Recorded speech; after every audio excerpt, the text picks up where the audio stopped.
Oke. Pertemuan 11 dulu. Oke, buat yang baru gabung, tadi kita resumkan ya, teman-teman. Assalamualaikum warahmatullahi wabarakatuh. Buat yang baru gabung, kita nih resum ya. Tadi ada beberapa jenis metode atau algoritma dalam teknik pengurutan ya. Kalau selection tadi benar, memang paling mudah kok selection ini ya. Dia hanya dari indeks yang paling awal kita bandingkan ke belakang, kalau ketemu ada yang terkecil, nah itu ditukar dengan posisi indeksnya ya. Tapi yang lain itu tidak bergeser ya. Oke. Kemudian kalau bubble tadi seperti disampaikan oleh Aldis, dia dari belakang ya. Intinya hampir sama ya, seperti selection, hanya saja ketika bubble ini bertemu nilai yang lebih kecil ya, maka dia akan membandingkan terus satu persatu ya, dan yang lainnya itu akan geser ya. Nah, ini agak mirip juga dengan yang insertion sort. Kalau yang insertion sort itu sebenarnya dari depan, mirip-mirip kayak bubble, cuma dia dari depan ya. Jadi mulai pembandingannya itu dari indeks yang kedua ya. Jadi kita di sini asumsikan indeksnya kita mulai dari 1 misalnya ya. Jadi kalau insertion itu dari data yang kedua, ini bandingkan dengan data yang ada di depannya ya. Jadi mirip bubble sort. Kalau bubble sort itu dari belakang ya. Kemudian iterasi berikutnya, iterasi itu perulangan ya teman-teman. Berarti ketika kita akan membandingkan pada data ketiga, ya berarti nanti data ketiga itu bandingkan dengan data kedua, bandingkan dengan data ke-1 gitu ya. Kemudian ada merge. Merge itu juga cukup mudah, yaitu dibagi menjadi 2 ya, dibagi menjadi 2. Kemudian yang sebelah kiri, jadi blok kiri ada blok kanan ya. Ketika masih satu jalur ya atau satu kumpulan, kita bagi menjadi 2 ya untuk mendapatkan nilai tengah ya.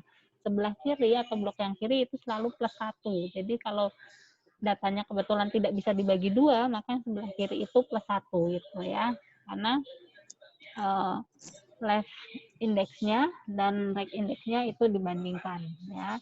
Nah, kemudian setelah sampai pada masing-masing berdiri sendiri-sendiri, baru kemudian di merge atau digabungkan gitu ya. Itu untuk yang sorting metode merge sort.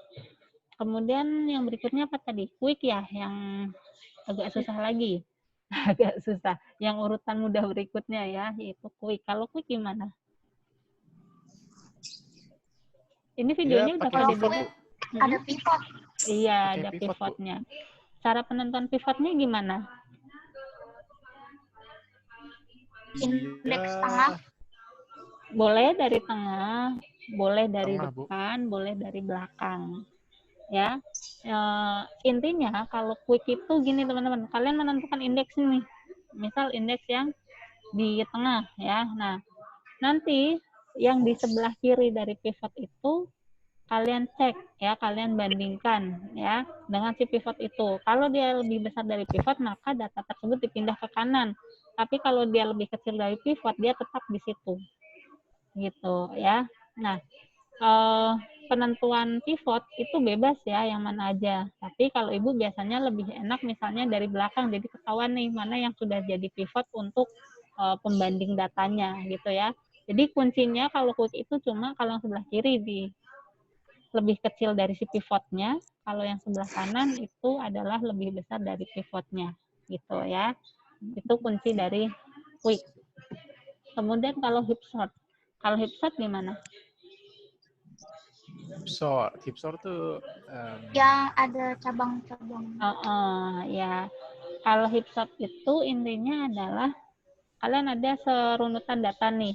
Kemarin kan kalau data pertama masuk dia sebagai root gitu ya. Kemudian data kedua masuk, kita kunjungannya masukkan dulu ke kiri. Ada data ketiga masuk, berarti masukkan ke sebelah kanan. Ketika ada data masuk lagi, dia ke kiri lagi, tapi sebelah kirinya lagi. Jadi, kalau untuk yang hip ini, tidak memperhatikan apakah dia lebih besar dari root atau lebih kecil dari root gitu. Jadi, pokoknya setiap data masuk ke kiri, masuk kanan, masuk kiri, masuk kanan gitu ya. Nah, kemudian setelah terbentuk pohon yang pertama, itu kemudian kalian cek ya istilahnya membuat heap-nya atau create heap-nya ya. Nah, create heap itu biasanya adalah dicari yang root paling atas itu paling besar atau tidak gitu ya. Nah, kalau sudah ketemu create heap-nya, kalian bandingkan di masing-masing akar ya. Nah, akar itu apakah lebih besar atau lebih kecil dari si heap kita yang kita buat. Kalau ternyata dia lebih besar, maka tukar dengan heap-nya gitu. Kemudian sampai yang terakhir paling bawah yaitu bagian daun istilahnya lah ya. Nah, setelah di swap semuanya tuh untuk masing-masing si akar itu dengan heap yang kita punya. Nah, terakhir adalah bandingkan heap kita itu dengan daun yang paling kecilnya. Ya, kalau ternyata daunnya itu lebih kecil, maka dia tukar dengan heap kita. Ya, nah setelah itu baru dihilangkan yang tadi kita pilih sebagai heap-nya atau sebagai akar yang utama tadi. Begitu iterasi selanjutnya sama, gitu ya, itu untuk heap. Oke, itu ringkasan untuk sorting ya. Kalau teman-teman lihat videonya itu sudah cukup jelas dari video YouTube yang Ibu lampirkan di materi kemarin. Udah ditengok video YouTube-nya? Udah. Ya, Bu. Udah ya. Nah, cukup mudah ya. Jadi nanti kalau jawab untuk UAS-nya itu kurang lebih sama seperti yang Ibu lihat tuh tadi beberapa di yang tugas. Jadi ada iterasi atau perulangan ke I gitu ya. Nah, biar teman-teman nggak bingung, iterasinya itu boleh apa istilahnya ya, indeksnya dimulai dari 1. Kalau defaultnya kan indeks dari 0 ya. Nah, itu kalian boleh dituliskan biar nggak bingung, iterasi ke-1 berarti ini indeks ke-1 gitu aja, nggak apa-apa. Nanti Ibu yang akan menyesuaikan ya. Jadi biar kalian nggak bingung, iterasi pertama berarti dia sedang membaca data dengan indeks pertama gitu ya. Kita sepakati itu ya. Jadi nanti kalau untuk UAS biar kalian nggak bingung. Kalau misalnya Bu, saya masih tetap mau pakai indeksnya dimulai dari 0, boleh, silahkan juga ya, tidak apa-apa. Oke. Terus kemudian dalam langkah penyelesaian selalu ada iterasi seperti yang di tugas tadi Ibu lihat punya siapa tadi ya, itu Ibu cek ya udah benar, jadi ada iterasi 1, dia sedang mengecek indeks yang mana ya, hasil dari pengurutan yang di iterasi 1 itu seperti apa gitu ya, nanti baru masuk indeks yang kedua gitu. Itu untuk sorting. Nah, selanjutnya yang pertemuan hari ini adalah tentang searching-nya. Ya, yang tentang searching. Nah, searching itu bagaimana? Searching itu masih ada kaitannya. Tadi disampaikan Aldi sama Nada bahwa untuk melakukan searching itu bisa secara sudah terurut maupun datanya yang belum terurut ya. Salah satu fungsinya searching atau pencarian untuk apa sih? Ya kalau kita mau cari data ya, misalnya Ibu mau cari di antara data sekian ini ada nggak yang namanya adalah Nada misalnya atau Aldis atau siapapun ya yang ada di kelas ini. Ini teman-teman yang MI udah pada masuk belum ya? Gideon. Kok kayaknya sedikit ya? Ya, Bu. Ya, yang MI-nya sedikit ya? Ada Renaldi, Ariana, Ariani, Anissa iya, ya? Bu. Oh, Iya, padahal sudah dibilangin, Bu. Nah, ya udah nggak apa, mungkin terkendala oleh yang lain ya. Nah, oke, kita lanjut saja untuk searching ya. Ada beberapa cara melakukan searching ya. Intinya searching itu adalah untuk mencari sesuatu berdasarkan kata kuncinya. Kata kunci itu bisa berupa angka, bisa berupa string ya. Kalau teman-teman mau nyarinya data yang dalam string gitu ya.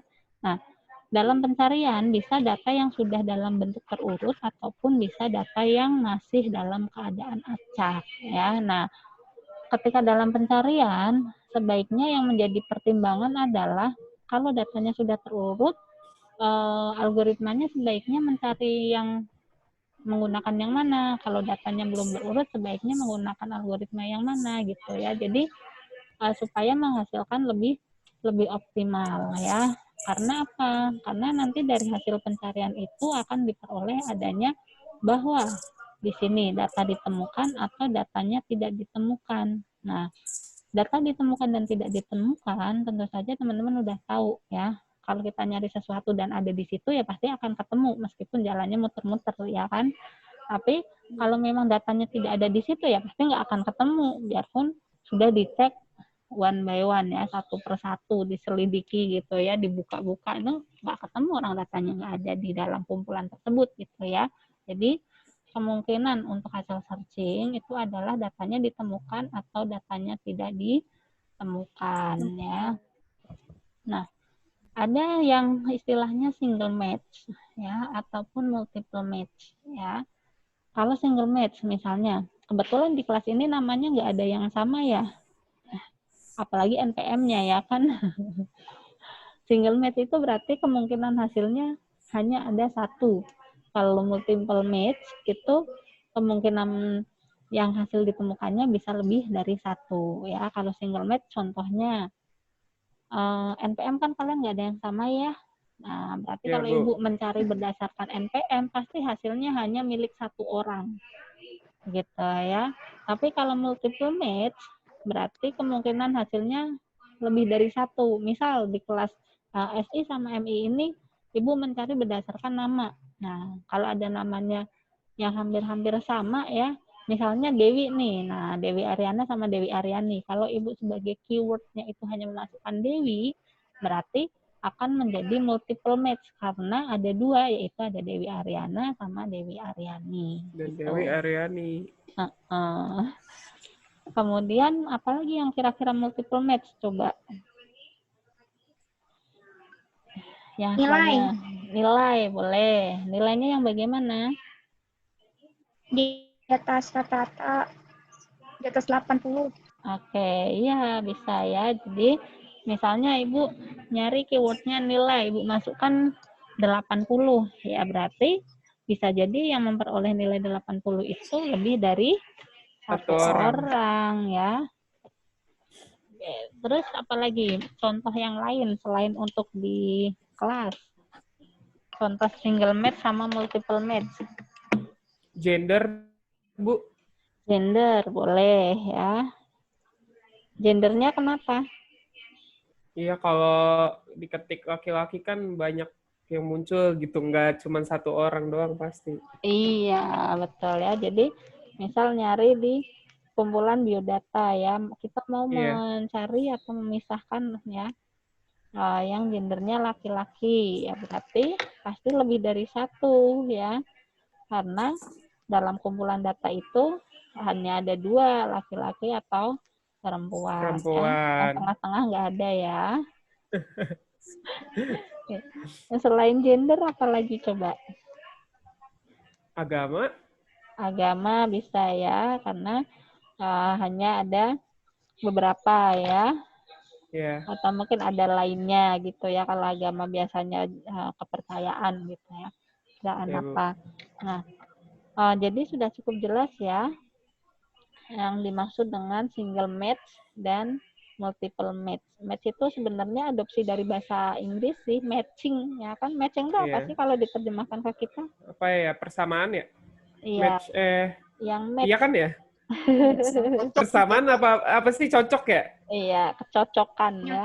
Kecocokan, sama. Jadi kalian kalau merasa matching sama teman yang lain ya berarti cocok lah ya. Jadi matching ya, mencocokkan atau yang sama gitu ya, yang sesuai. Ya, oke, cukup jelas. Kita lanjutkan lagi. Ini contohnya barusan kita bahas. Oke. Kemudian di sini ada untuk kalau secara penyimpanan atau pencariannya ada pencarian internal dan pencarian eksternal. Ini gimana maksudnya nih?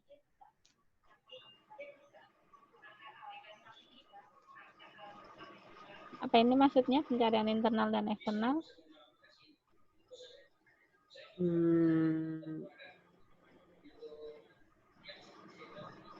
Kalau internal dari dalam ya, Bu.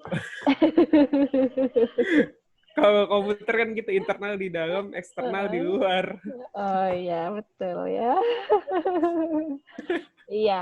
Jadi Kalian pernah nggak searching Semua rekaman di laptop gitu ya, didampingi. ketika juga sedang mencolokkan USB misalnya atau flash disk, bukan USB ya, flash disk ke dalam laptop gitu, kemudian Ya, cari data misalnya file tugas struktur data pertemuan 10 misalnya gitu ya.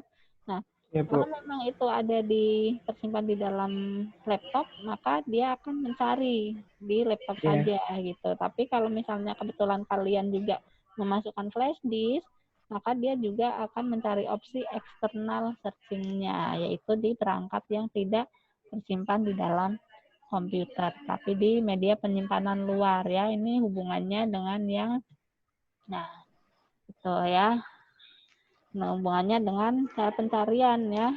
Pencariannya nanti internal saja atau eksternal saja gitu. Jadi kalau yang perangkat-perangkat di luar laptop itu berarti pencariannya adalah eksternal. Oke. Kemudian ada statis ya. Aduh, ini tipe nih. Statis dan dinamis ya. Apa nih maksudnya?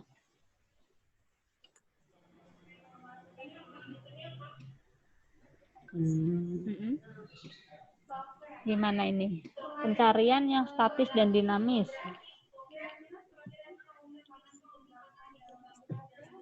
Mungkin kalau status itu dia pencarian datanya itu Kenzi. Kenzi. Maaf Bu, adik saya. Iya. Apa namanya? Ya kalau di rumah gitu. Jadi iya Bu. Dia datanya apa ya namanya? Nggak keubah gitu secara otomatis Bu. Jadi udah ada secara tetap. Maksudnya gimana? Ya, iya. Contoh realnya aja. Kalau misalnya kita nyari file nih, misal cari file Word, nah kita mencari namanya gitu, jadi udah ada gitu. Oke. Terus itu masuknya statis atau yang dinamis? Statis Bu. Statis. Kalau yang dinamisnya berarti gimana? Data yang nggak berubah-berubah. Gimana bisa kayak banyak rekaman mungkin saya butuh bantuan. Banyaknya rekaman yang mana data dianggap tetap, yang satunya banyaknya rekaman yang mana data dianggap berubah-berubah, gimana tuh? Oleh penambahan atau penghapusan data. Sebenarnya ini kaitannya sama yang tadi loh teman-teman, yang hasilnya nanti multiple atau single gitu. Jadi kayak tadi tuh misalnya dari 100 data ya, kalau kalian misalnya mencarinya berdasarkan NPM aja, kan hasilnya tetap tuh hanya NPM itu saja yang tampil, ya kan? Tapi kalau misalkan dari 100 data itu pencariannya berdasarkan nama, misalnya hari ini kita cari tadi namanya Dewi ya. Mungkin ada Dewi Ariana, ada Dewi Aryani, ada Dewi siapa lagi, Dewa Dewi ya, mungkin atau Dewi ya. Nah, Dewi Sanca. jadi hari ini misal ditemukan ada 10 nama yang hasilnya Dewi, tapi karena disebabkan oleh adanya perubahan atau penambahan gitu kan, penghapusan misal ada yang namanya dihapus, kemudian ada penambahan data baru lagi siswanya. Nah, bisa jadi ketika kita ketik nama Dewi, hari ini ketemu 10 nama, besok ketemunya hanya 9 atau bahkan 12 nama gitu. Iya. Nah, gitu. Ada bisa contoh yang lain coba dari pemahaman itu.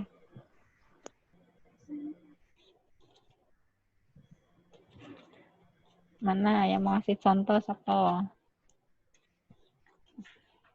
Ya sama aja sih Bu, kurang lebih kayak gitu, kayak nomor antrian aja kan, yang tadinya cuma 100 orang, terus sejam kemudian bisa 120 orang atau berkurang gitu. Bisa ya. Atau kalau tadi yang file Word itu gimana? Nah, nggak tahu Al di situ. Des, jangan kabur, Des. Kayaknya habis ngurusin adek gue. Ya.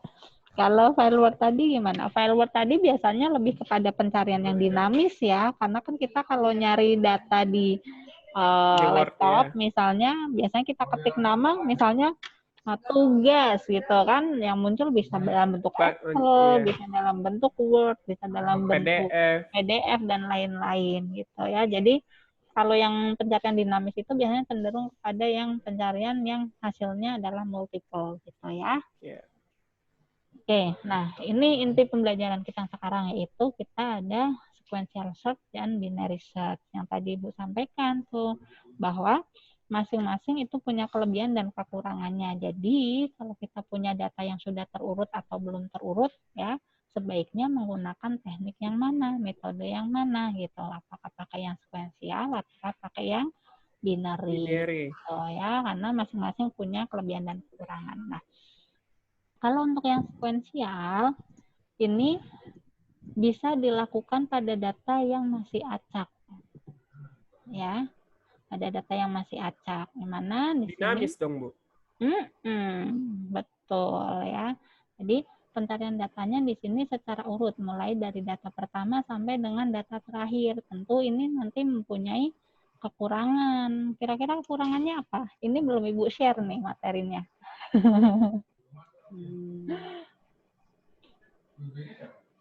Tekniknya sederhana ya, dan langsung dapat digunakan pada data ya. Tapi biasanya bisa untuk data yang acak, nggak harus data yang sudah terurut ya. Karena kalau untuk data yang terurut pasti langsung diketahui ada berapa langkah gitu kan. Kira-kira ini akan memakan waktu yang cepat atau yang lambat? Pencarian urut. Cari temukan.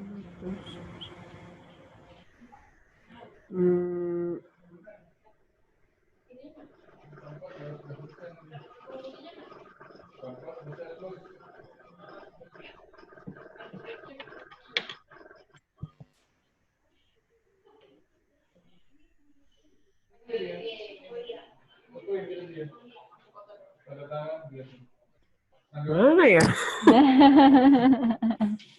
Oke, jadi kalau untuk yang sequential search itu teman-teman, karena dia pencariannya itu dimulai dari data pertama sampai dengan kunci yang ditemukan.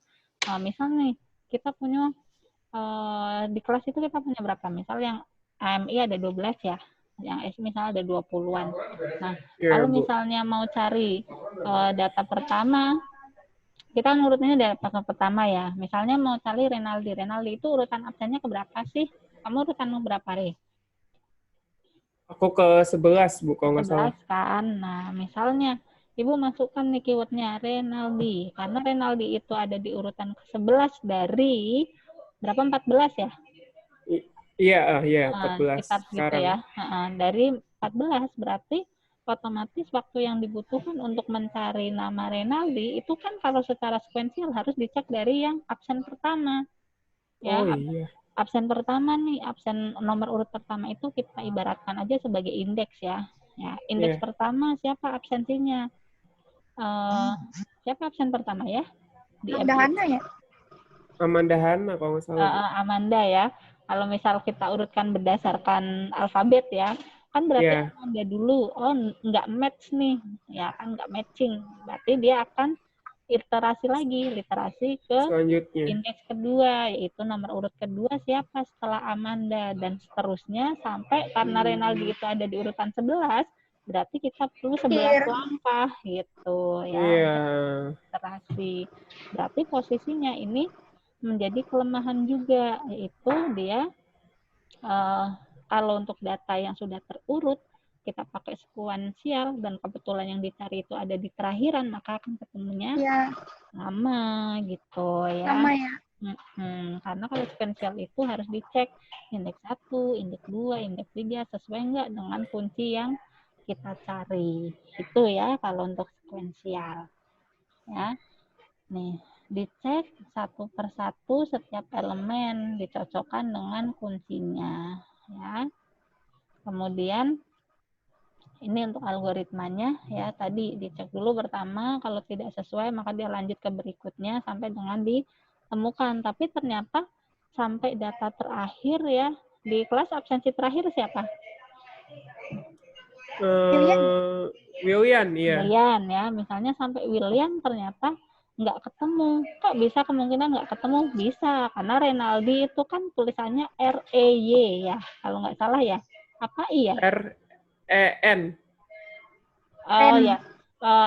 Nggak pakai Y. Itu pakai belakang ya, maksud Ibu ya kan? Iya. Renaldi. Nah, mungkin Ibu memasukkannya Renaldi pakai I. Nah, meskipun menurut feeling Ibu harusnya ada, ternyata komputer menyatakan tidak ada karena salahnya ejaan gitu. Jadi bisa jadi ketemu, bisa jadi nggak ketemu meskipun udah dicek sampai urutan ke absen 14 gitu ya. Itu sekuensial. Ini sebagai contohnya kalau dalam bentuk angka ya. Tadi nih iterasinya dicek. Indeks ke 0 ya. Kalau kita mulai dari 0. Indeks ke 0 itu isi datanya adalah 8. Ya, bandingkan dengan yang dicari key-nya itu 6. Karena tidak matching, maka dia masuk ke iterasi kedua. Ya, iterasi kedua itu datanya 10. Bandingkan dengan key-nya yaitu 6. Tidak matching lagi, maka dia masuk iterasi ketiga.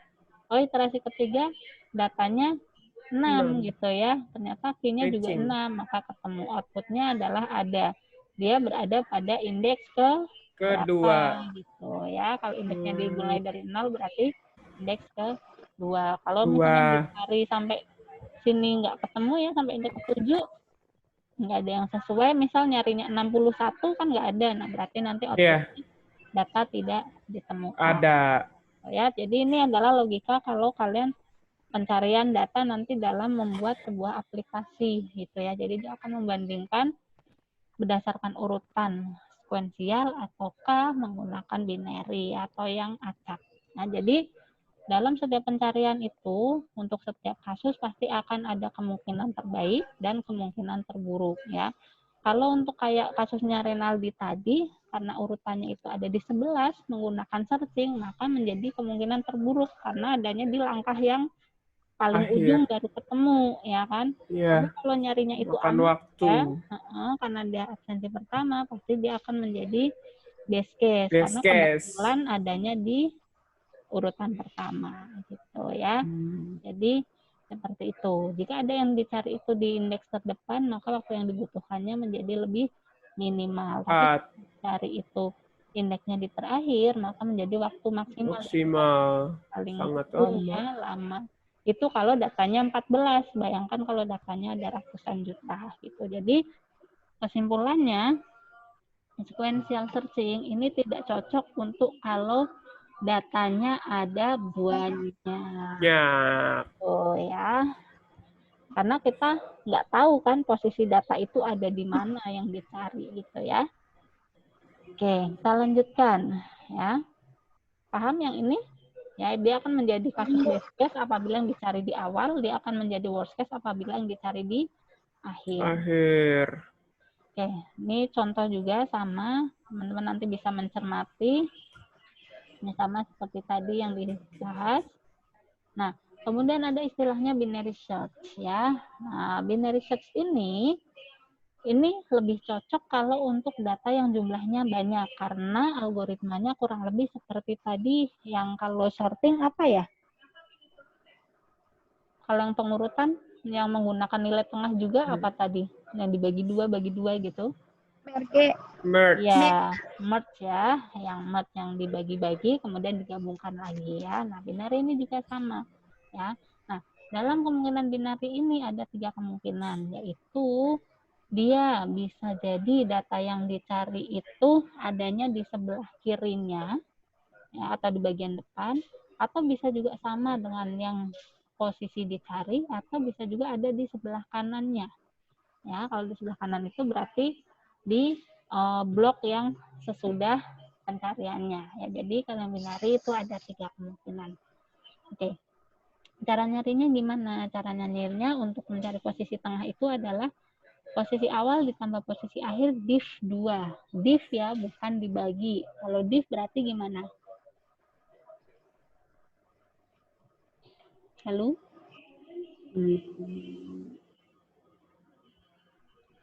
Kalau 10 div 2 berapa? 5, Bu. 5 ya. Kalau 5 div 2? 2,5. Kalau 2 sih. Iya, kalau 5 bagi 2. 2, Bu. Kalau 5 itu sisanya. Iya. 2. 5 itu mod ya? Iya, kalau mod. Ya, oke. Jadi udah tahu ya, kalau 5/2 itu hasilnya 2,5, ya kan? Kalau 5 div 2, 2. Kalau 5 mod 2, 1, ya. Kebalik tadi. Atau yang kebalik? Coba kita cek. Saya ingat Ibu sih benar. Ya, jadi di sini ini sih algoritmanya aja yang panjang, sebenarnya ketika diterapkan mudah kok. Jadi masukkan nilai yang dicari, misalnya berapa yang dicari, kemudian ambil posisi awal dan posisi akhir ya. Posisi awal itu berarti bagian depan, posisi akhir itu di bagian ujung ya. Kemudian nilai modnya atau modulus ya kalau ini, atau nilai tengah atau modulus median ya. Median nilai tengahnya itu posisi awal tambah posisi akhir bagi 2. Kemudian bandingkan yang dicari dengan nilai M-nya ya. Jika dia ada di sebelah kiri, maka nanti kita akan mencari aja blok yang sebelah kiri, yang kanannya abaikan gitu.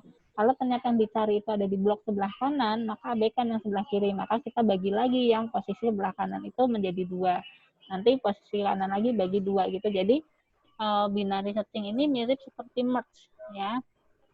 Kalau merge karena tadi itu pengurutan, maka kiri dan kanannya harus diurutkan ya kan. Tapi kalau dalam pencarian, ketika adanya di sebelah blok kanan, maka abaikan yang blok kiri ya. Maka yang blok kanan itu kita bagi 2 lagi, nanti menjadi kiri dan kanan gitu. Makanya tadi dibilang di sini lebih cepat daripada sequential search karena teknik pencariannya itu selalu membagi menjadi 2 bagian setiap kali dalam proses pencarian, dan bagian yang tidak digunakan itu akan diabaikan gitu ya.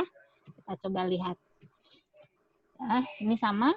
Kalau misalkan jadi kemungkinan terbaiknya jika posisinya langsung ditemukan, kemungkinan terburuknya adalah jika data yang dicari itu tidak ada karena udah dibagi terus ya. Oke, contoh. Ya. Ini yang dicari nilai datanya adalah 28. Ketika kita cari, dia akan menjadi best case apabila ini juga menjadi nilai tengah. Datanya ada berapa sih indeksnya? Indeksnya misal kita mulai 1 ya, berarti 1, 2, 3, 4, 5, 6, 7, 8, 9. Ya. 9 ya. Nah, kalau kita bagi 2 kan nilai tengahnya di 28. Gitu ya. Paham sampai sini? Paham, Bu. Oke. Kita ambil contoh menentukan nilai mediannya. Kalau misal ini nilainya 1, berarti di sini 9. Berarti berapa cara nyari nilai tengahnya? Cara menentukan M-nya? Apa sih middle ya? M-nya itu middle ya, bukan median. Kalau median rata-rata ya. M-nya itu middle. Middle itu tengah-tengah. Cara nyari M-nya gimana?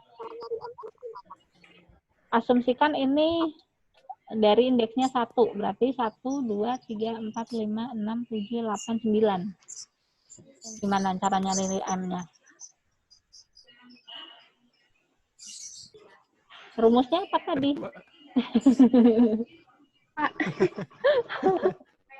Cara mencari M itu gampang. Indeks di sini ditambah indeks di sini baru dibagi 2. Oh, kan dibagi 2. Ya. Nah, indeks awal, indeks akhir. Awalnya 1, indeks terakhirnya tadi 9. 9. Berarti 1 plus 9 berapa? Iya benar, 10. Kan 10 bagi 2, baginya pakai 10 ya. Berarti 10. 5. Berarti kan 5. Nah, berarti kita lihat di indeks kelima. Indeks kelima itu berapa sih? 1, 2, 3, 4. Ternyata kebetulan 28. Ini indeks kelima itu datanya adalah 28. Karena match langsung ya, atau langsung matching, berarti dia kasusnya adalah best case ya. Beda kalau yang kita cari itu indeks, misal yang kita cari adalah 12 ya. Dari iterasi pertama ini kan 28 ya, sedangkan yang dicari adalah 12. Berarti dia ada di sebelah kiri. Kemungkinannya ada di sebelah kiri ya. Karena di sebelah kiri berarti kita nanti abaikan nih yang sebelah kanan. Berarti kita konsentrasinya mencari hanya dari 5 sampai 28 8. Berarti di indeks kedua, di iterasi kedua, kita cari nilai M yang baru. Berarti nilai M yang barunya berapa? 12. Nilai M yang barunya adalah 1 tambah 5. ditambah 5. Berapa? 6 kan? Nah, 6. Berarti 6 2, 3, 12. Ya, ketemu.